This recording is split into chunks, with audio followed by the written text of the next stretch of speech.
రంగారెడ్డి జిల్లా అబ్దుల్లాపురమెట్ మండలం బ్రాహ్మణపల్లికి చెందిన బోగిని చెంగయ్య, మన్సూరాబాద్ కు చెందిన శేఖర్ రెడ్డి, ఎండి మహమూద్ ముగ్గురు కలిసి పథకం వేసి తుర్కయాంచల్ శ్రీరామ్ నగర్ నివాసం ఉండి ఓ చాక్లెట్ కంపెనీ యాజమాని తిరుమనతురై ఇంట్లో 950 కోట్ల నల్లధనం ఉందని ఓ వ్యక్తి ద్వారా తెలుసుకున్నారు.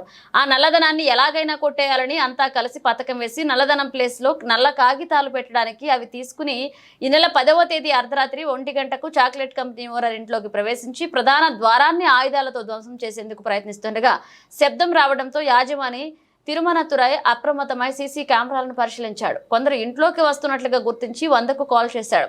ఇక పోలీసులు ఘటనా స్థలికి చేరుకునే లోపు నిందితులు అక్కడి నుంచి పరారయ్యారు.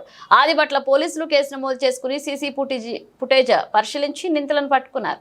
ఈ నెల 11వ తేదీ తిరుమనతురై అనే వ్యక్తి ఆదిబట్ల పోలీస్ స్టేషన్ శ్రీరామ్ నగర్ వాస్తవ్యులు ఆదిబట్ల పిఎస్ నుండి వచ్చి ఎర్లీ మార్నింగ్ 11th రోజు ఎర్లీ మార్నింగ్ 1:32 మధ్యలో కొంతమంది వ్యక్తులు తన ఇంటిలోకి ప్రవేశించి వాచ్మెన్ తర్వాత అతని కంపెనీలో వర్క్ చేస్తున్నటువంటి ఒక వ్యక్తిని తాళ్లతో బంధించి కొట్టి వాళ్ళ దగ్గర నుంచి మొబైల్ ఫోన్ లాక్కొని మెయిన్ డోర్ ని బ్రేక్ చేసి దోపిడీ చేయాలని ఒక ఉద్దేశంతో సీసీటీవీలను కూడా డ్యామేజ్ చేసి ఇలాంటి ప్రయత్నం చేశారని చెప్పేసి ఆదిబట్ల పోలీస్ స్టేషన్ లో మనకి ఫిర్యాదు ఇవ్వగా ఇమీడియట్ గా మనం అది ఒక కేసు రిజిస్టర్ చేసి సెక్షన్స్ 395, 342లో ఒక కేసు రిజిస్టర్ చేయడం జరిగింది.